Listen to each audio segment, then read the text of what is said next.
and unsurpassed, penetrating and perfect Dharma is rarely met with even in 100,000 million kalpas.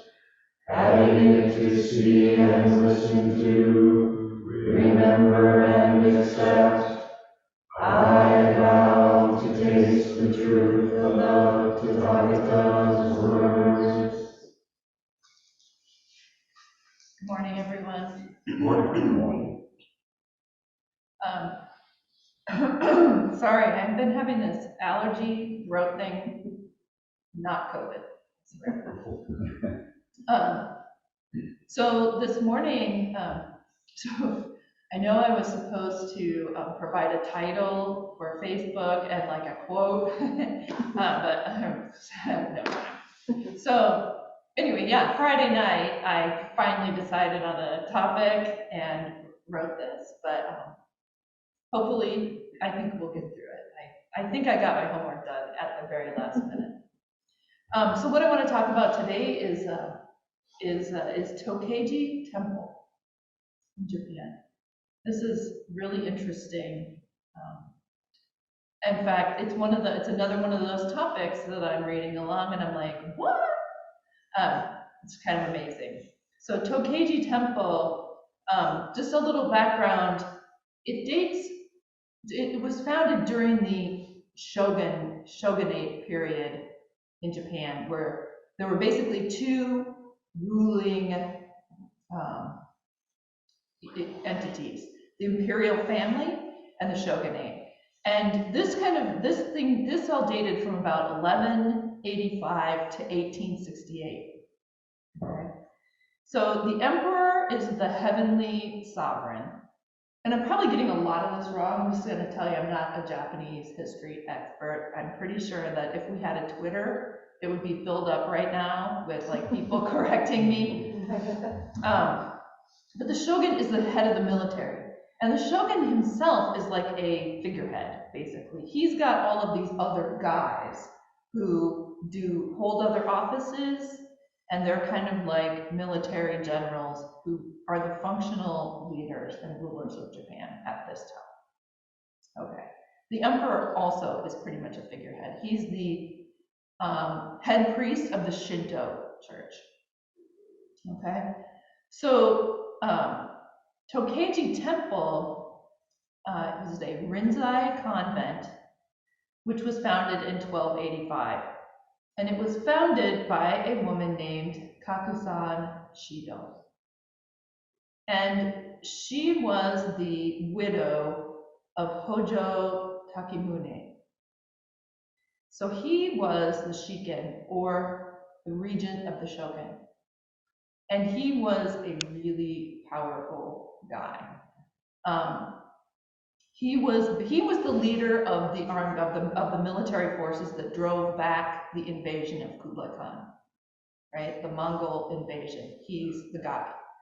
So he's super famous, and she's, his wife, and they have a son. So you got to understand about the shogun too that this is a bunch of families. This is Game of Thrones kind of stuff, okay? Because it's run by a bunch of different clans and families who are all killing the hell out of each other all the time, okay? There's alliances, there's marriage, there's all of that stuff.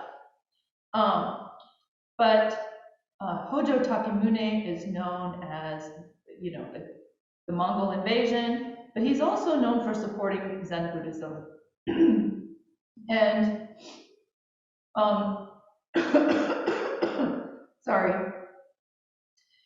At the time of his death, it was tradition for women to become nuns after their husband's death at that time.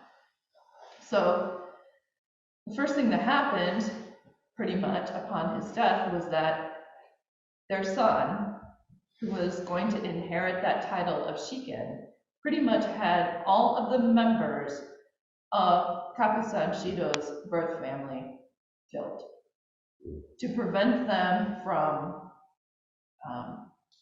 going up against him for this title. So now she's experienced all of this violence. And also, her son, she has nothing now. She's going to take these monastic vows. So what she ends up doing is, because her son kind of owes her now big time. He just killed like a lot of her family. So she starts this temple. She starts Tokeiji Temple. And what she decides that it's going to be is a refuge for women who need to escape from violence. So that's how it starts. And those are the first women who come. No men were allowed to enter the temple. Absolutely no men were allowed. So she starts this convent. They're going along. It's a couple of years. Pretty soon, what she finds is that it becomes a refuge for women who need to escape violent marriages. So it becomes that she takes them in, and they have to hire bodyguards to keep angry husbands from coming and breaking in to the temple. And after this goes on for a while, she makes an appeal to the emperor, basically that she's got this convent full of women who have escaped from dangerous situations. They have no legal means of ending the marriage. She asks for permission for Tokeiji Monastery or Tokeiji Temple, to end those marriages. So she makes the deal. The term of service at the convent for these women will be 3 years. They come to the convent, they live as a monastic life for 3 years, and at the end of that, they're granted a divorce. So this is like crazy. And right away, pretty much right away, people begin referring to it as the village of fallen flowers. No, the second. The village of fallen flowers. Oh, yeah. They start to call it right away. But she got permission from the emperor, and she's doing it. And she's really devoted to bringing these women back to sort of bringing them back to life. Like, you're not a victim. You're not this, you're not that, you're a human being. She's really devoted to Buddhist practice, and she gets them all really devoted to Buddhist practice as well. So there is this sort of practice going way back to Shakyamuni Buddha of this idea that women with their physical appearance can do a lot of damage and manipulation in the world, that they can control things by their physical appearance. And that was so troublesome to the early Buddhist monks that they designed this meditation where men are to meditate on the image of a decomposing woman's corpse, so that they know that women are actually disgusting and that they're just like anything else, right? But this is sort of, she designs at Tokeiji the mirror practice, which is sort of like the women's version of this, but like empowering, right? So they're directed to stare into the mirror, right? And to sort of reflect on the fact that that's not you. That image isn't even you. And that she's designed to get them to understand that their form is fleeting, that it's not important, and that it's not something you need to be attached to. So she's got a teaching, so a poem that she's got on this.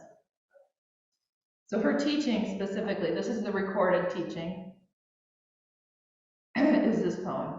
Since not a thing takes lodging in the mind, it is untainted. To speak of polishing is itself illusion. So that's her, that is what they are to meditate on, as they are staring into the mirror. No feeling, no thought appears in the mirror, and it doesn't stay in the mind, and it's not you. So this was the big practice at Tokeiji, was this mirror practice. So also, she always really encouraged the women to kind of go beyond the current dilemmas of their lives, to prepare themselves for what is it going to be like when you go out into the world and you're not part of this. You're now going to, everyone out there thinks of you now as a fallen flower. How are you going to handle that? Right? You're not a fallen, you are untainted. There's a part of you that is untainted. That was a big emphasis for her. Part of you is untainted.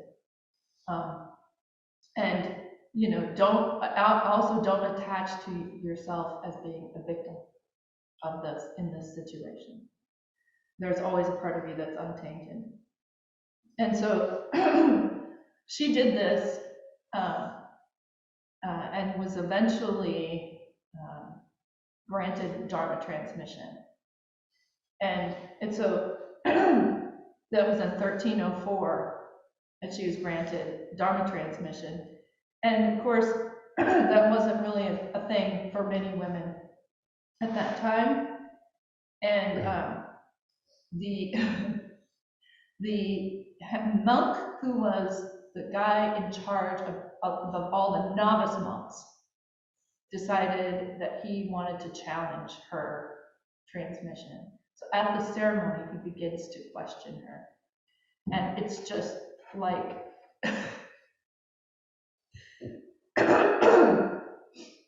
he stands up and he asks her to expound on the record of Zen Master Linji. Kakazan's Dharma response is recorded to have been this. She thereupon placed a dagger before her and replied, "A Zen teacher is one familiar with the literary flowers in the garden of the patriarchs, and his business is to mount the lectern and discourse on books. But as a woman from a military family, I indicate my spiritual direction by placing a dagger before me. What need have I for books?" And then he sort of continued on with the questioning, and she just sat in zazen in silence. Nice. Yeah. So it was sort of, I mean, I love that. There's so many ways to interpret this. You know what? I'm just dropping off body and mind, okay? But don't get too close. I am prepared to stab you. Yeah, just set the dagger right there. I don't know. There's just something so like unbelievably charming about that. But anyway, that was a good enough response. And she received Dharma transmission. It was called Inca at that time. And she continued on. So within a year, she had died. But the temple continued on and with the same mission. So there are a couple of other notable abbesses of this temple. The Princess Yudo, from 1318 to 1396 was the abbess. Or no, I'm sorry, that's her lifespan. She was the daughter of the emperor, and she was the 5th abbess of Tokeiji. And she was notable because she reduced the term of service from 3 years to 2. And also, she had the women start to wear purple robes. So at this time, purple robes were reserved for very, very senior monks and members of the imperial family. Those are the only people who could wear purple. And she's like, you know what? The fallen flowers need to be wearing purple robes. Yeah. And she has a couple of notable poems as well. So here's one, this is my favorite one. Adorn your hearts, you who see the blossoms at flower viewing hall, for the Buddha does not exist apart from this. That's her big teaching. Yeah. But this is, you don't, the Buddha doesn't exist apart from all of these women who are here, these fallen women. There's still the Buddha is here. So that's very nice. There's not that much known about most of these women. So that's amazing that this was even recorded in the first place. And then the last one that I was able to find any information about is called Tenshu. And she was the 20th abbess. And her life was from 1608 to 1645. So she, at the time, again, there was a new shogun. Her family was attacked. Her house was burned down. Her parents were killed. She was 7 years old. She was rescued by a female relative who also happened to be the granddaughter of the guy who burned the house down. Yeah. She's 7 years old. She's rescued. She's taken to, where else? Tokeiji, right? The refuge for women fleeing from violence.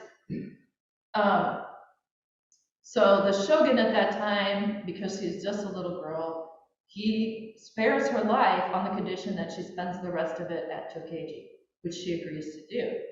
And there's cultural stuff that I don't know that much about, and again, I'm sure there's a lot of people who do know about this, but because he's killed most of her family now, he sort of has an obligation to her. So he asks her, okay, you have to stay there for the rest of your life. Okay, that's the condition. I won't kill you. But I owe you something. What can I give you? And she said, her response at age 7, this is what's recorded, was that she wanted Tokeiji to be able to stay a shelter for women escaping violence forever. That was what she wanted. So anyway, that's really all we know about her, and that she grew up there and remained at Tokeiji for her entire life. Eventually,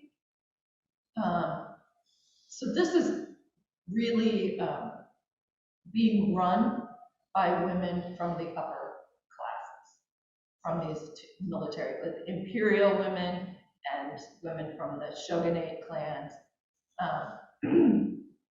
So eventually, there's less and less interest in this, and things kind of start to disintegrate.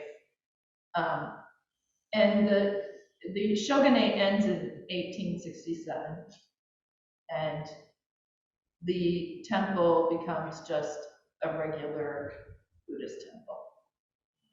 So the first man enters the temple of Tokeiji in 1902. Okay, so also just few things of interest also. So once it became a regular monastery, D.T. Suzuki studied there for a while and was a translator there for a while, and he's buried there in the cemetery. So that's just a little interesting sidebar. But for me, just some final thoughts to wrap up. This is just a bunch of well-educated, smart women who believed that they were worth something, and used that belief and their power that they had to help other women. You're going to question us? Here's the dagger. No, we're not doing this. Okay? So, yeah, they were smart women, and they were teaching the Dharma and practicing the Dharma. I mean, they were using this as a way to empower themselves and to believe in themselves and others. Also, something that, I mean, just you got to think about this, okay? 600 years this went on, right? 600 years, this temple. Okay, so women could finally legally file for divorce in 1873. And before that, this was the only way. 600 years, this is what this temple did. They were a women's shelter that lasted for 600 years. I mean, that is amazing. So that's just a crazy, cool, go Japan. And go women. Anyway, I will end it there. That's kind of all of the homework that I managed to do. So anyway, ready? Page 12 or 19 online. May the merit of this penetrate into each thing in all places, so that we and every sentient being together can realize the